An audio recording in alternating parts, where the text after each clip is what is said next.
Boise, Idaho, a picture-perfect suburban neighborhood where families lived in comfort and routine. The Johnson family seemed no different. Diane Johnson, a devoted mother and active community member, was admired for her warmth and kindness. Alan, her husband, was seen as a hard-working businessman. Together, they were the embodiment of success, a well-maintained home, two loving children, and a quiet, stable life. But appearances can deceive. On a crisp fall morning, Diane stood in the kitchen, the smell of freshly brewed coffee filling the air. The sun poured through the windows, illuminating her meticulous home. She glanced at the clock, noting Alan's unusually early departure that morning. He had left in a rush, barely saying goodbye, a growing habit Diane couldn't ignore. She sighed and picked up her phone to text him a quick reminder about their son's soccer game that weekend. The message went unanswered. Later that day, Diane met her best friend Karen for lunch at their usual cafe downtown. Karen noticed the faint worry lines etched across Diane's face. "You've been quiet today. Everything okay?" she asked, her voice laced with concern. Diane hesitated, stirring her tea absently before replying. "Alan's been distant lately. He's working longer hours, always on his phone. It's probably just work stress, but I can't shake the feeling that something's off." Karen frowned. "Have you talked to him about it?" Diane nodded, but quickly dismissed the idea of Alan ever confiding in her. "He brushes it off. Says I'm overthinking. Maybe I am," Diane admitted, though her tone betrayed her doubts. That evening, Alan arrived home late, his demeanor cool and detached. Diane, accustomed to his growing silence, quietly set the table for dinner. The children's laughter echoed from the living room, a temporary reprieve from the unease that had settled between them. As they ate, Diane attempted to engage Alan in small talk, but his curt responses and lack of eye contact only deepened the chasm. Something was wrong, but what? The next morning, Diane's curiosity got the better of her. She waited until Alan left for work before venturing into the garage. Among the neatly organized shelves, her eyes landed on his briefcase. Normally, she wouldn't invade his privacy, but today felt different. Her hands trembled as she opened it, finding only mundane work documents, except for one small envelope. Inside was a receipt for a hotel stay from 2 weeks prior. The date stood out immediately. Alan had told her he was on a business trip in Seattle that weekend. Diane's stomach dropped. She clutched the receipt, her mind racing. Why would he lie? Was it innocent or was it something more? She folded the receipt carefully and slipped it into her pocket, her heart pounding. This discovery opened a floodgate of questions she wasn't ready to confront. Alan's behavior continued to shift in the following days. He grew more irritable, snapping at small things like misplaced car keys or interruptions during dinner. Diane couldn't ignore the growing distance between them. Yet, she also couldn't bring herself to ask directly about the receipt. Instead, she observed, hoping to piece together the truth. One night, as Alan sat hunched over his laptop in their dimly lit living room, Diane lingered in the doorway. He didn't notice her presence, too engrossed in whatever was on his screen. She caught the reflection of a name in the faint glow, Gypsy Willis. It wasn't a name she recognized, but it was one she wouldn't forget. Diane retreated to the bedroom, her mind spinning. The walls of their seemingly perfect life were beginning to crack, and Diane wasn't sure how much longer she could pretend not to notice. Lying awake that night, she stared at the ceiling, a single question consuming her thoughts. Who was Gypsy Willis? The morning sun filtered through the sheer curtains in the living room as Diane sat at the kitchen table sipping her coffee. The receipt she had found days ago lay folded in her pocket, a silent reminder of the questions she hadn't yet dared to ask. Alan's behavior had become increasingly erratic, and Diane couldn't ignore it any longer. She picked up her phone and scrolled through her contacts, hesitating before calling Karen. "Karen," Diane began, her voice unsteady. "I need to talk to you. Something's not right with Alan." Karen's concern was immediate. "What's going on? Did something happen?" Diane hesitated before explaining the receipt and the coldness that had seeped into their relationship. Karen listened intently, offering supportive words, but Diane could hear the worry in her friend's voice. "You need to trust your instincts," Karen said finally. "Don't let him make you feel like you're overreacting." Diane nodded, even though Karen couldn't see her. After hanging up, she resolved to observe Alan more closely, hoping to find clarity in the chaos. Later that evening, Alan returned home late again, his tie loosened and a distant look in his eyes. Diane watched as he set his briefcase down by the door and moved mechanically to the kitchen. "Long day?" she asked, keeping her tone casual. "Yeah," Alan replied curtly, not meeting her gaze. He grabbed a glass of water and disappeared into his home office without another word. Diane stared after him, her heart sinking. The distance between them was palpable, and the silence felt heavier than ever. In the days that followed, Diane began noticing more subtle changes in Alan's routine. He was always on his phone, texting or checking emails, even during family dinners. When she asked who he was talking to, his answers were vague. Work stuff, nothing important. But his tone made it clear he didn't want to be questioned. One afternoon, while Alan was at work, Diane decided to search his home office. Her hands trembled as she opened his desk drawers, rifling through papers and files. Most of it was mundane: bills, contracts, receipts, until she found a small notebook tucked beneath a stack of folders. Inside, she found scribbled notes, phone numbers, and a name that stopped her cold: Gypsy. The name was written multiple times, accompanied by notes about meeting times and places. Diane's stomach churned as she realized this wasn't just a work contact. Gypsy was someone important to Alan, someone he had been hiding. That evening, Diane confronted Alan. She waited until the kids were asleep, then stood in the doorway of his office holding the notebook. "Alan," she began, her voice steady but firm. "Who is Gypsy?" Alan froze, his fingers hovering over his keyboard. His expression shifted quickly from surprise to irritation. "Where did you get that?" he demanded, his tone sharp. "That's not the point," Diane shot back. "Who is she?" "She's a colleague," Alan said after a moment, his voice calmer but devoid of warmth. "We've been working on a project together." Diane didn't believe him. The notes in the notebook suggested something far more personal, but Alan's defensive tone made it clear he wasn't going to offer any more information. Diane left the room, her mind racing. In the following days, Alan's behavior grew more hostile. He avoided Diane whenever possible, spending more time away from home and snapping at her when they did interact. The once loving man she had married now felt like a stranger. Meanwhile, Diane began keeping a journal, documenting the changes in Alan and her growing fears. One night, as Diane sat in bed writing, a thought struck her. She needed to protect herself. If Alan was hiding something, if he was lying about Gypsy, then she couldn't trust him. She locked her bedroom door before turning off the light, her heart pounding in the silence. The cracks in their perfect facade were widening, and Diane could feel the foundation of their marriage crumbling beneath her feet. She didn't know where this would lead, but she knew one thing for certain. She couldn't ignore the signs any longer. Diane couldn't sleep. The air in the house felt heavy, suffocating her with unanswered questions and gnawing doubts. Every sound seemed amplified in the silence of the night. Alan's muffled footsteps pacing in his office, the distant hum of the refrigerator, and her own shallow breaths. The name Gypsy echoed in her mind like a sinister chant, refusing to let her rest. The next morning, Diane watched Alan from across the breakfast table. He avoided her gaze, busy scrolling through his phone. She noticed how his jaw clenched whenever a new message came in. He wasn't just distracted, he was hiding something, and it was eating away at him. She decided to probe further.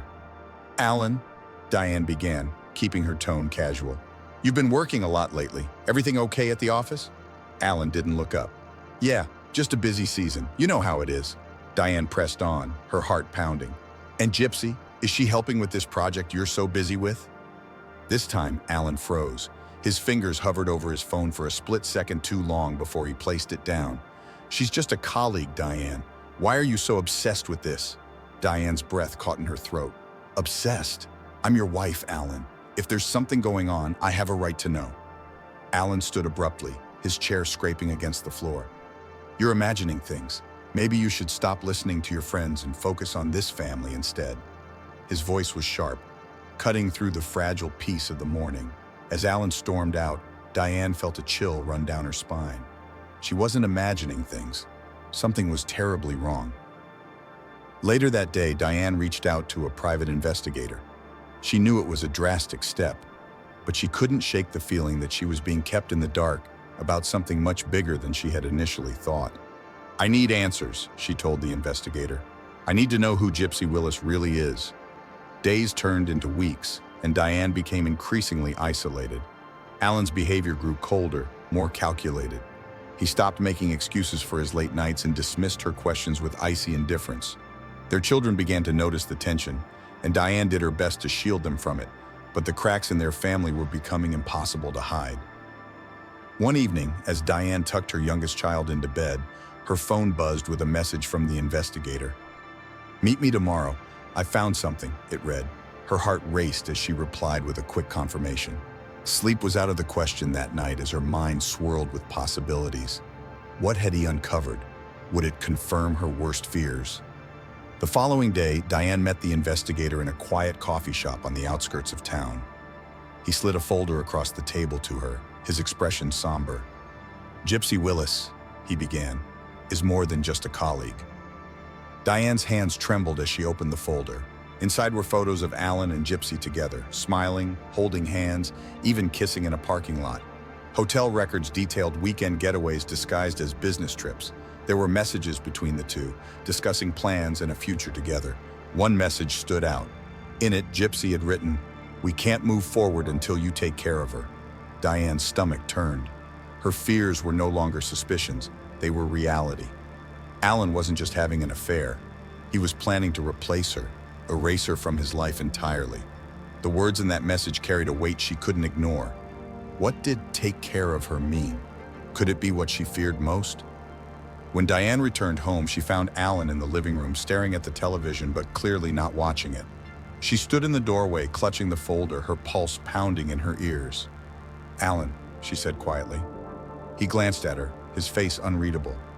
"What is it now, Diane?" She took a deep breath and stepped closer, holding up one of the photos from the folder. "I know about Gypsy. I know everything." Alan's face hardened. For a moment, neither of them spoke, the silence crackling with unspoken tension. Finally, he stood and took a step toward her. "You've been spying on me?" His voice was low, dangerous. "I had to," Diane replied, her voice steady despite the fear coursing through her. "You weren't giving me a choice." Alan laughed bitterly, shaking his head. "You're unbelievable, Diane, always playing the victim."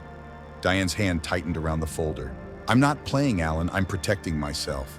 Alan's gaze darkened. "Maybe you should think carefully about what you're trying to do here," he said quietly, before walking past her, leaving her standing alone in the room. Diane felt her knees weaken as she sat down heavily on the couch. She had pushed him into a corner, and now she wasn't sure what he might do next.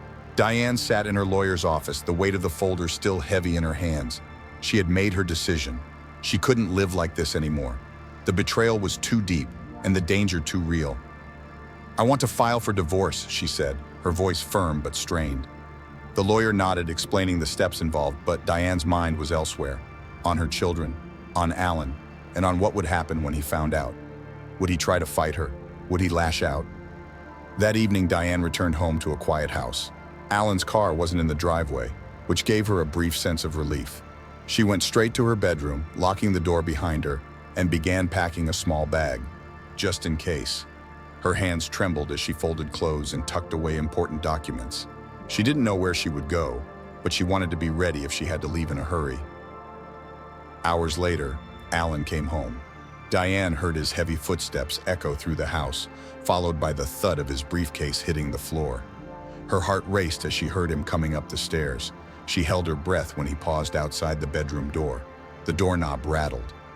"Diane?" Alan called, his voice low and tight. "Why is the door locked?" Diane hesitated before responding. "I needed some space," she said carefully. "It's been a long day." There was a pause, and then Alan's footsteps retreated down the hall. Diane exhaled slowly, her hands still gripping the edge of the bed. She knew this was only the beginning.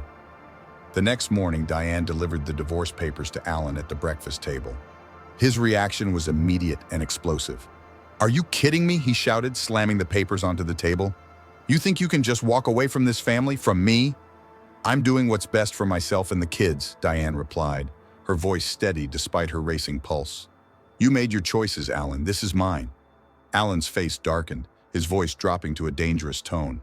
"You have no idea what you're starting, Diane. No idea." He stood abruptly, knocking his chair over as he stormed out of the house. Diane felt tears sting her eyes, but she refused to cry. Not now, not in front of the children, who had heard the argument from the next room. In the days that followed, Alan's behavior grew more erratic. He stopped coming home for dinner, often disappearing without explanation. Diane began to notice small, unsettling changes. The locks on her car would occasionally stick. Her phone would reset without warning, and there was a strange car parked down the street late at night. She couldn't shake the feeling that Alan was watching her every move, waiting for the right moment to strike. One afternoon, Diane received a phone call from an unknown number. The voice on the other end was muffled but unmistakably serious. "You need to be careful," the caller said. "Alan's not the man you think he is." "Who is this?" Diane demanded, her voice shaking. The line went dead. Diane stared at her phone, her mind racing. Who had called her? A warning like that couldn't be ignored, and it only heightened her sense of danger. She decided to take extra precautions, leaving the house only when necessary and keeping her journal locked away in a safe place. She even confided in Karen, who insisted that Diane stay with her if things escalated. But Diane wasn't ready to leave her home. Not yet. She still believed she could handle Alan, could outthink him, outmaneuver him. But as the days wore on, she began to see the cracks in her plan. Alan wasn't just angry, he was calculating, and his silence was more unnerving than his outbursts. One evening, as Diane sat in the living room, she heard a faint noise outside, a scraping sound like metal against glass. She froze, her heart pounding, and crept toward the window. The darkness outside was impenetrable, but she could feel someone watching her. Her phone buzzed on the coffee table, making her jump. It was a text from Alan. "We need to talk." Diane stared at the screen, her breath catching. She felt like a cornered animal, every instinct screaming at her to run. But where could she go? This was her home. This was supposed to be her safe space. And yet, she knew it wasn't safe anymore. The morning was unnaturally quiet. Diane sat at the kitchen table, staring at her untouched cup of coffee. The text from Alan the night before, "We need to talk," still lingered in her mind like a dark cloud. She hadn't replied. She couldn't. The words felt ominous, as though they carried the weight of an unspoken threat. Alan's absence from the house was a brief reprieve, but it was also unnerving. Where was he? What was he planning? Diane's phone buzzed, breaking the stillness. It was Karen. "How are you holding up?" Karen asked, her voice a mix of concern and urgency. "I don't know," Diane admitted, her voice trembling. "I feel like he's everywhere, watching me. I can't shake the feeling that something's about to happen." Karen hesitated. "Diane, maybe it's time to leave the house. Just for a while. Come stay with me. Please." "I'll think about it," Diane said, though she knew she wouldn't. This was her home. She wouldn't let Alan push her out of it. Not yet. By mid-morning, Diane decided to distract herself by cleaning. She scrubbed the counters, dusted the shelves, and rearranged the living room furniture. It wasn't until she walked past the front window that she noticed Alan's truck pulling into the driveway. Her stomach dropped. He was home earlier than usual. The door opened with a deliberate slowness, and Alan stepped inside, his expression unreadable. He set his briefcase down and stood silently in the entryway, staring at Diane. "We need to talk," he said, his voice calm but chilling. Diane nodded, forcing herself to stay composed. "All right, let's talk." Alan motioned for her to sit, and she reluctantly complied, lowering herself onto the couch. He sat across from her, leaning forward with his elbows on his knees. "I've been thinking," he began, his tone measured, "about us, about everything." Diane said nothing, letting him fill the silence. Alan continued, "I think you've blown this whole thing out of proportion. You've let your imagination get the best of you, but we can fix this. We can start over." Diane's heart pounded in her chest. The calmness in his voice only made her more afraid. "Start over?" she repeated, her voice barely above a whisper. "After everything you've done? After everything I know?" Alan's eyes narrowed. "You think you know everything, but you don't. You don't know what I've sacrificed, what I've given up to keep this family together." Diane's composure cracked. "You've been lying to me, cheating on me, and now you're trying to gaslight me into thinking this is all my fault?" Alan's expression darkened. "Careful, Diane," he said quietly, his voice laced with menace. "You don't want to push me." The tension in the room was suffocating. Diane's mind raced as she calculated her next move. She needed to get out of the house, but Alan was blocking the door. She stood, her movements slow and deliberate. "I'm going to make some tea," she said, forcing her voice to sound steady. Alan didn't respond. He simply watched her as she moved toward the kitchen. Diane's hands trembled as she filled the kettle with water. She glanced toward the back door, wondering if she could make it out without him noticing. Before she could act, Alan appeared in the doorway. "I'm not finished," he said, his tone cold. He stepped closer. and Diane's breath caught in her throat. "Alan, you're scaring me," she said, her voice barely audible. "You should be scared," he replied, his eyes locking onto hers, "because I'm done letting you ruin my life." Diane's instincts took over. She grabbed the nearest object, a ceramic mug, and hurled it at him. It shattered against the wall, and in the chaos, she bolted for the back door. She could hear Alan's footsteps pounding behind her as she fumbled with the lock. She threw the door open and ran into the yard, her heart racing. Alan stopped at the threshold, his chest heaving as he watched her. "This isn't over, Diane," he called after her. "Not by a long shot." Diane didn't stop running until she reached the street. She collapsed onto the curb, her body shaking with adrenaline. A neighbor stepped outside, their expression alarmed. "Are you okay?" they asked, rushing to her side. Diane shook her head, tears streaming down her face. "No," she whispered. "I'm not." The neighbor called the police, and within minutes, a patrol car arrived. Diane explained everything as best she could, her words tumbling out in a frantic rush. The officers took her statement and assured her they would keep an eye on the house. As Diane sat in the back of the patrol car, her mind raced. She knew this wasn't the end. Alan wasn't finished, and neither was she. The sun was just beginning to rise, casting a pale glow over the neighborhood as Diane sat in Karen's guest room, clutching her journal. The events of the previous day played over and over in her mind. Alan's threats, the shattered mug, the chase to the back door. Every word, every glance had left an indelible mark on her. She knew she was safe at Karen's for now, but the looming sense of unfinished business gnawed at her. Alan wasn't the type to let things go. The police had promised to patrol the area, but Diane wasn't convinced it would be enough. She needed answers. She needed to understand the full scope of Alan's deceit.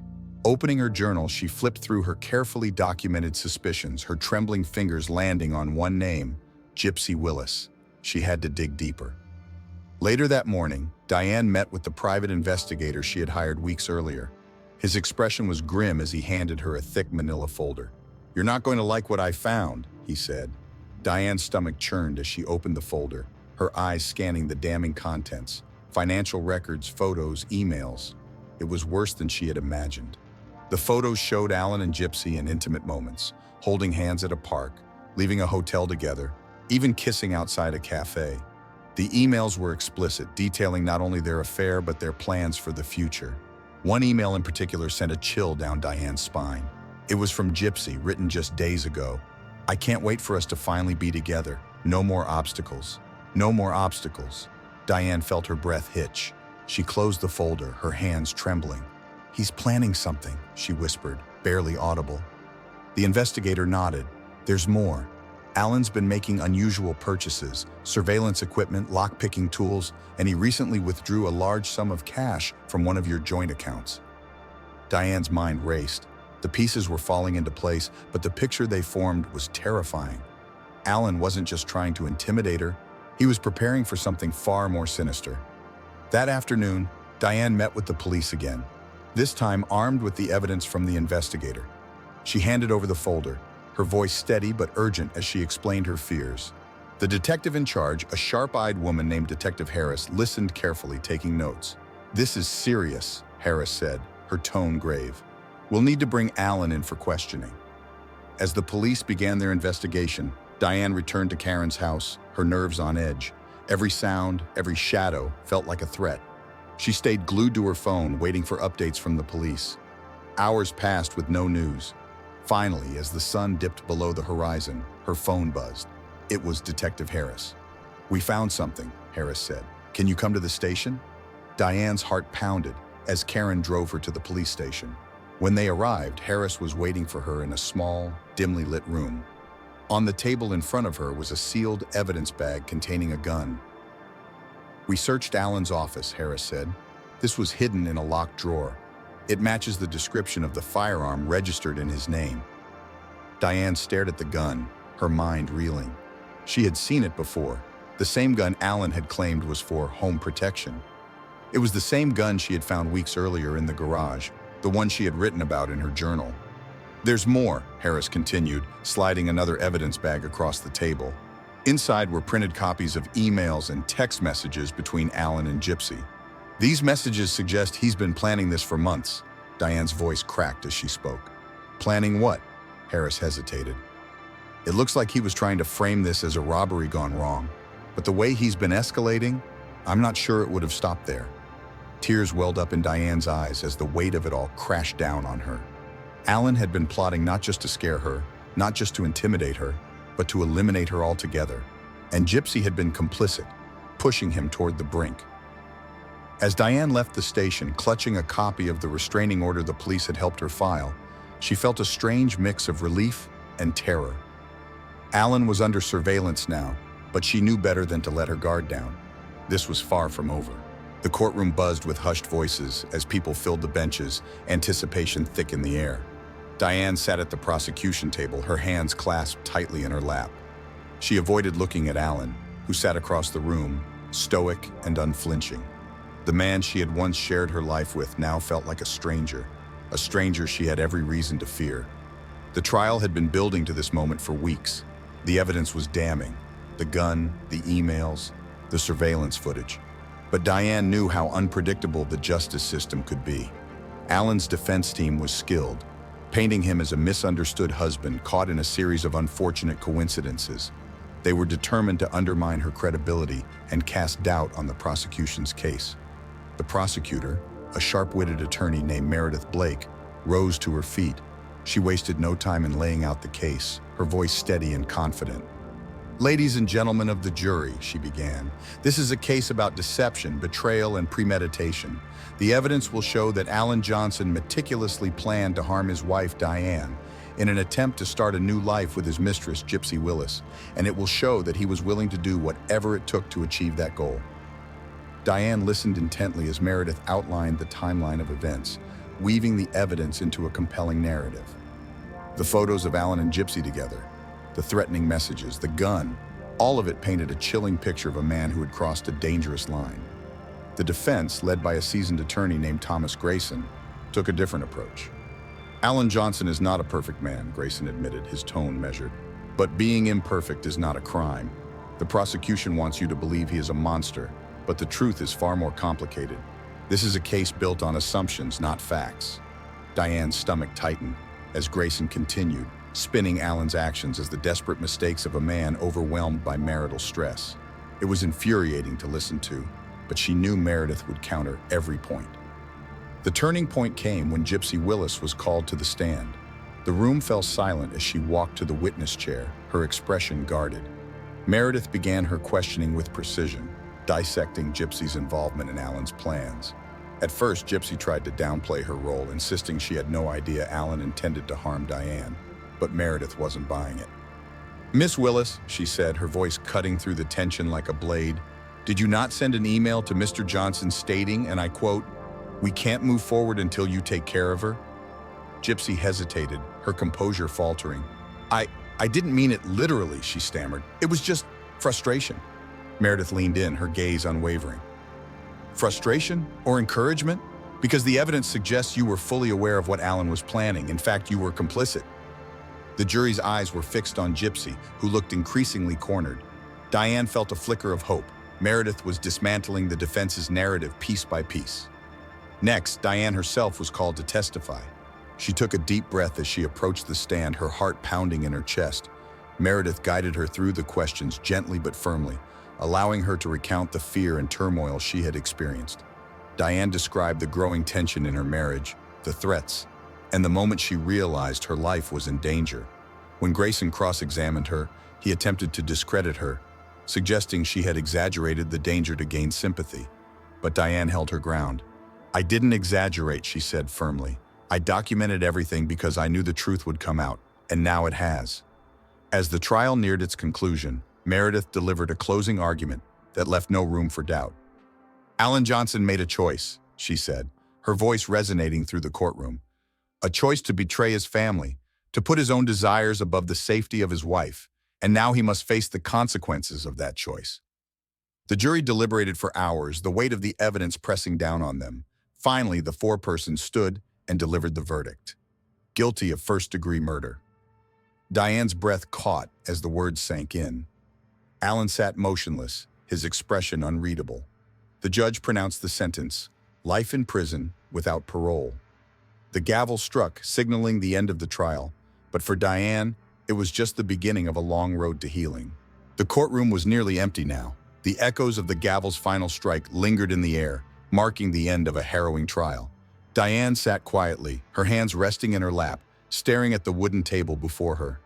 The words, "guilty of first-degree murder," replayed in her mind, their weight both a relief and a burden. Alan had been escorted out in silence, his face devoid of emotion. Diane hadn't expected an apology or even a glance from him, but the absence of remorse still stung. How could someone she had once loved, once trusted with her life, have turned into this stranger capable of such cruelty? Detective Harris approached, her expression a mixture of solemnity and satisfaction. "You did it, Diane," she said softly. "Justice has been served." Diane nodded, her throat tightening. "Justice," she repeated, though the word felt hollow. Justice didn't erase the betrayal. It didn't undo the fear or the loss of the life she thought she had. But it was something, a step toward reclaiming what Alan had tried to take from her. Outside the courthouse, reporters and cameras swarmed, their questions sharp and relentless.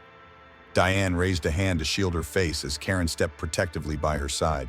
"No comment," Karen barked, ushering Diane toward the waiting car. The door shut behind them, cutting off the chaos outside. As they drove away, Diane stared out the window, her reflection ghostly against the city lights. "It's over," she said quietly, more to herself than to Karen. Karen placed a reassuring hand on her arm. "Not over, Diane, but you're free now, and that's a start." The weeks following the trial were a blur. Diane returned to her home, though it no longer felt like hers. Every room carried a memory, a shadow of the man who had turned her life upside down.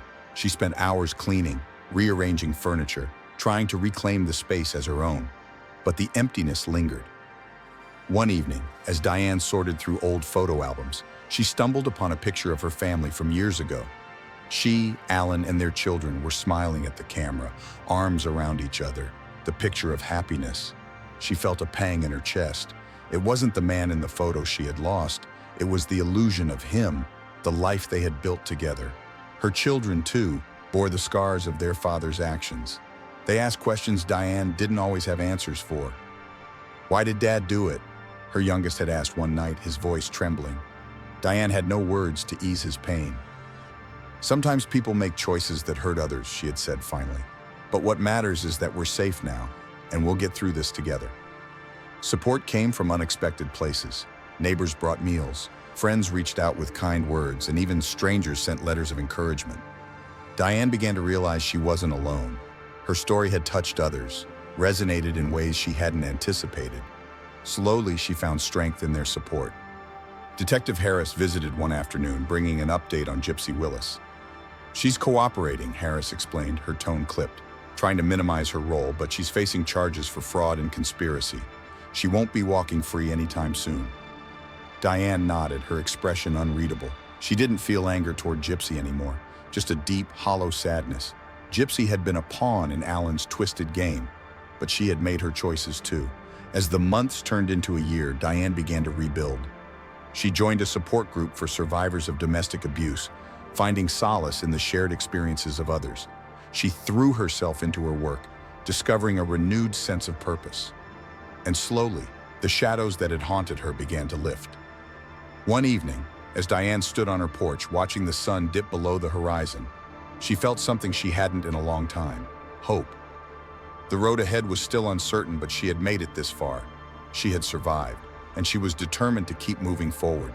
Justice had been delivered, not just in the courtroom, but in the quiet resilience Diane found within herself. Alan had tried to destroy her, but he hadn't succeeded. She was still here, still standing, and that was a victory all its own. Months after the verdict, life in Boise had settled into a quieter rhythm, but the echoes of Diane and Alan Johnson's story lingered. The house on Maple Street, once bustling with the laughter of family, stood as a silent monument to what had been lost. The neighbors who once exchanged warm greetings with the Johnsons now whispered in hushed tones, reflecting on how little they truly knew about the family they thought they understood. For Diane, the journey forward was slow and uneven.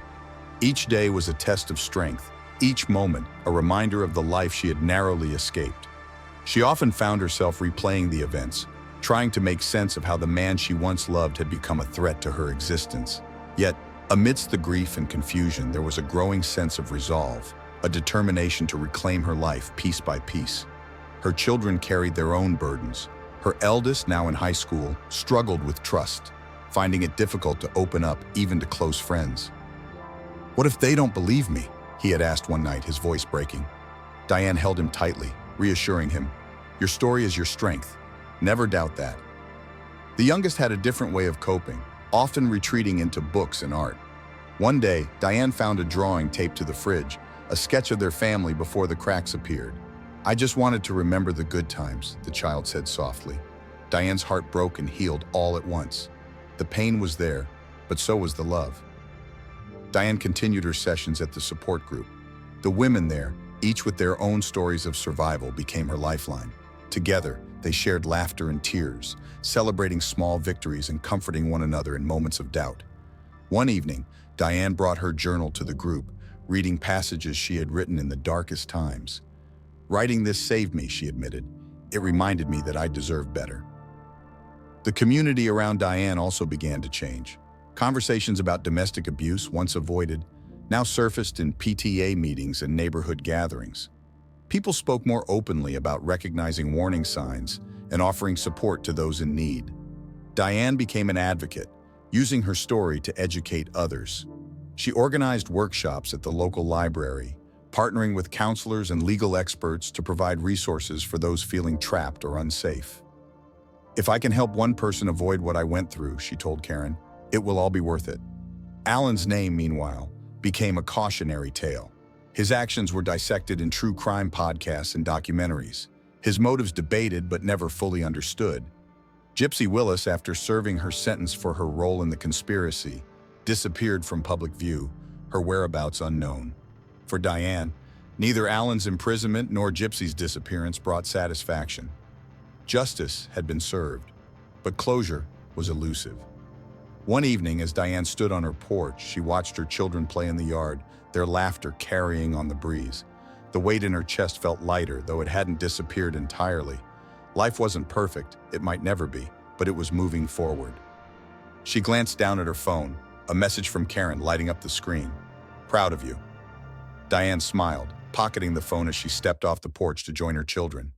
As the sun dipped below the horizon, casting the sky in hues of gold and pink, Diane felt a quiet sense of triumph. She had been broken, but not defeated. The ripples of her story would spread far and wide, touching lives she might never meet. In the end, it wasn't just a tale of betrayal and loss. It was one of survival, of resilience, and of the power to rebuild.